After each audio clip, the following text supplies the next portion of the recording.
بسم اللہ الرحمن الرحیم۔ میں آج کل بہت خوش تھی کیونکہ مجھے اپنی منچاہی جاب مل گئی تھی۔ مجھے ہمیشہ سے پولیس آفیسر بننے کا شوق تھا۔ ایف اے کے بعد چاچو نے بتایا کہ محکمے میں خواتین سب انسپکٹر کی اسامیاں نکلی ہوئی ہیں، تم چاہو تو اپلائی کر دو۔ بھائی صاحب سے میں تمہارے لیے سفارش کی کوشش کر دوں گا۔ پولیس آفیسر بننا تو میرا خواب تھا۔ مجھے خود پر اعتماد بھی تھا۔ میں ایک محنتی لڑکی تھی اور درد مند دل رکھتی تھی۔ خواتین کی زندگی کے بارے میں دردناک واقعات پڑھتی تو دکھی ہو جاتی۔ سوچتی تھی کہ آخر کب تک ہمارے وطن کی خواتین کو انصاف ملے گا اور ان کو ظلم سے نجات ملے گی۔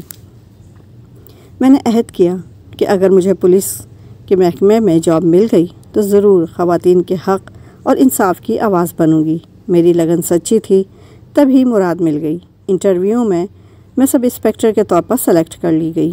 تربیتی کورس کے بعد مجھے اپنے شہر کے ایک ایسے پولیس اسٹیشن پہ تعیناتی ملی جہاں خواتین ہی آفیسر ماتحت تھیں۔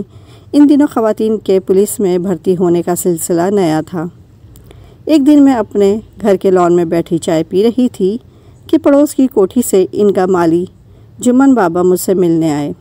ان کو میں اچھی طرح سے جانتی تھی۔ کبھی یہ بابا ہمارے گھر میں بھی مالی ہوا کرتے تھے۔ تب میں 5ویں جماعت میں پڑھتی تھی۔ انہوں نے آ کر کہا، نورین بی بی، آپ سے ضروری کام ہے۔ ہاں ہاں کہو، میں رسان سے بولی۔ وہ رو کر بولے، بی بی آپ محکمہ پولیس میں انسپکٹر لگ گئی ہو، سوچا آپ سے مدد کے لیے درخواست کروں۔ اپنی سی کوشش تو کر کے دیکھ لی، کسی صورت سنوائی نہیں ہوئی۔ نورین بی بی، یہاں بھلا ہمارے جیسے غریبوں کی کون سنتا ہے؟ ہاں بابا کہو تو کام کیا ہے؟ میں تمہارا مسئلہ حل کرنے کی پوری کوشش کروں گی۔ وہ بولے، میرا مسئلہ بڑا گھمپیر ہے۔ میری لڑکی ریشمہ 5 سال پہلے گھر سے غائب ہو گئی تھی۔ بہت تلاش پر بھی اس کا پتہ نہ چلا تھا۔ اب کسی ذریعے سے معلوم ہوا ہے کہ جس بدماش نے اس کو اغوا کیا تھا، اس نے اسے ہیرا منڈی میں فروخت کر دیا ہے۔ میں وہاں پوچھتے پہنچا۔ اپنے طور پر تلاش کرنے کی بہت کوشش کی، مگر مجھ کو لڑکی کی کوئی جھلک دیکھنے کو نہ ملی اور نہ کسی نے بتایا۔ ضرور انہوں نے اس کا نام تبدیل کر دیا ہوگا۔ بیٹی، تمہارے آگے ہاتھ جوڑتا ہوں، خدا کے لیے میری مدد کرو اور میری بچی کو وہاں سے نکلوا دو۔ بابا زار و قطار رونے لگے۔ انہیں دیکھ کر مجھ کو بہت افسوس ہوا۔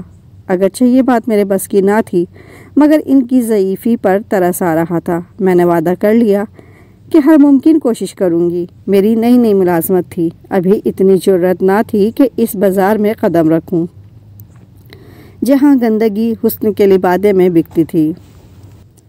مجھ کو اس کی جگہ کی کچھ معلومات بھی نہ تھی، بس یہی سن رکھا تھا کہ یہ بازار وہ بازار ہے جہاں حسن بکتا ہے اور جوان لڑکیوں کے دام لگتے ہیں۔ میں اس جگہ جانا نہیں چاہتی تھی، مگر ایک دن سوچنے کے بعد میں نے اپنے اسٹیشن کی خاتون ڈی ایس پی سے مدد کی درخواست کی۔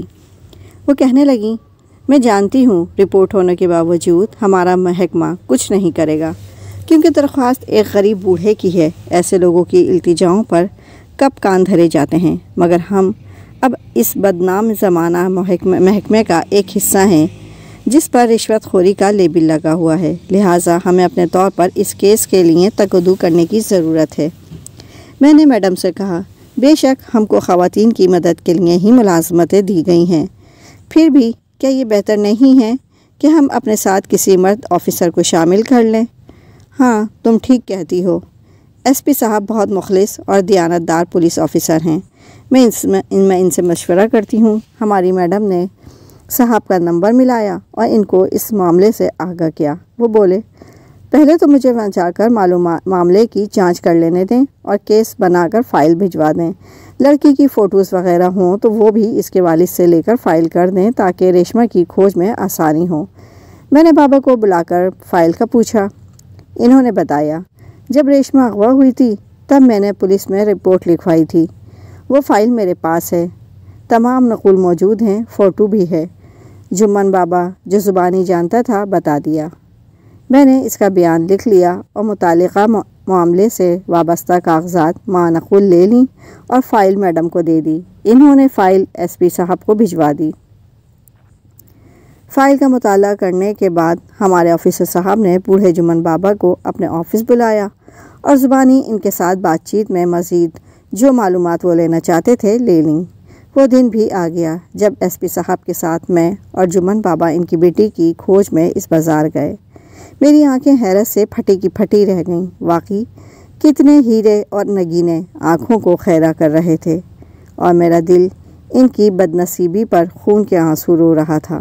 کاش یہ کسی شریف گھرانے کی دلہنیں بن کر سہاگنیں کہلاتی۔ یہاں اب ان کی زندگی تباہی اور بربادی سے ہمکنار ہو رہی تھی۔ نہ جانے کتنے اپنے بچپن میں اپنے گھروں کے سامنے کھیلتے ہوئے اغوا کر لی گئی ہوں گی۔ آج یہ شریف گھرانوں کی بہو بیٹیاں بھی انسانی درندوں کا دل بہلانے پر مجبور تھیں۔ ان کا ایک دلال بھی ہمارے ہمراہ تھا۔ ہم نے کافی روپیہ پیسہ خرچ کیا تھا۔ اس شخص نے بہت مدد کی، تاہم ہم جمن بابا کی بیٹی کا سراغ نہ لگا سکے۔ بس اتنا معلوم ہو سکا کہ اس کو یہاں سے لاہور کے ریڈ لائٹ ایریا میں پہنچایا جا چکا ہے۔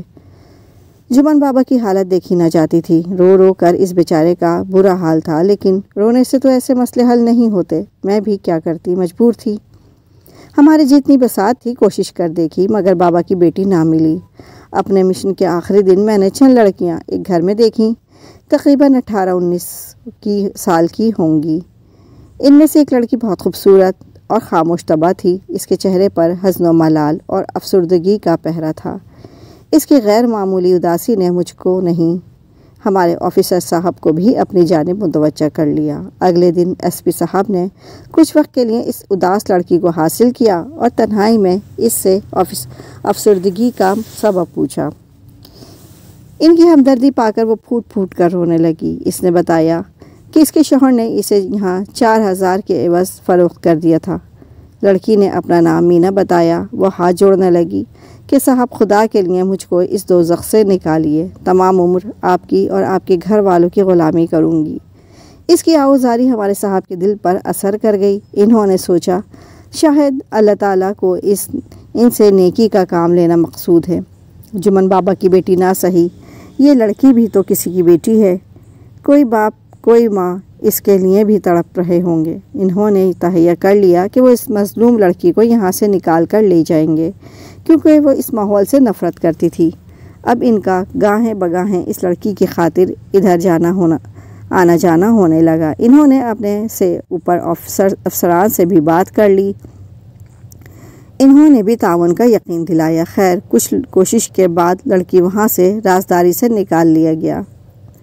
اب اس کو کہاں رکھنا تھا، یہ ایک سوال تھا۔ مینا سے اس کے والد کا پتہ پوچھ کر ان سے رابطہ کیا گیا۔ خود ایس پی صاحب ان کے پاس گئے اور انہیں بتایا کہ آپ کی لڑکی فلاں جگہ سے بحفاظت نکال لی گئی ہے، اب دارالامان میں ہے اور گھر آنا چاہتی ہے۔ یہ سن کر وہ برہم ہو گئے۔ کہا کہ اس کا ہم سے کوئی واسطہ نہیں اور نہ ہم اس کو اپنا سکتے ہیں۔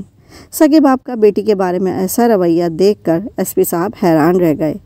جب مینا کو معلوم ہوا کہ اس کا باپ اس کو اپنانے پر راضی نہیں تو اس کا دل ٹوٹ گیا۔ اس نے کہا کہ بے شک آپ مجھے کسی کنویں میں پھینک دیں، میں بھی ایسے باپ کے گھر اب لوٹ کر جانا نہیں چاہتی جو اپنی بیٹی کو اپنانا نہیں چاہتا۔ وہ ایس پی صاحب کے سامنے پھوٹ پھوٹ کر روئی تو ان کا دل پسیج گیا۔ لڑکی سے پوچھا کہ تم کسی شریف آدمی سے شادی کر لو گی اگر ہم تمہارے لیے اس امر کا بندوبست کر لیں؟ مجھے کسی پر اعتبار نہیں، ہاں اگر آپ مجھ سے شادی کر لیں تو میں وعدہ کرتی ہوں کہ عمر بھر آپ کو کبھی شکایت کا موقع نہ دوں گی۔ وہ سوچ میں پڑ گئے۔ کہا کہ میں شادی شدہ اور 2 بچوں کا باپ ہوں، میری زندگی میں تمہاری کوئی گنجائش نہیں ہے۔ یہ سن کر اس نے کہا تو پھر مجھے اپنے ہاتھ سے گولی مار دیں یا پھر اسی گندگی بھرے دوزخ میں پھینک آئیں جہاں سے نجات کی میں نے دعائیں کی تھیں۔ اب ہمارے صاحب کا امتحان تھا۔ خدا کی طرف سے مینا ان کے لیے ایک آزمائش تھی۔ وہ عین دوراہے پر کھڑی ان کی طرف امید بھری نظروں سے دیکھ رہی تھی۔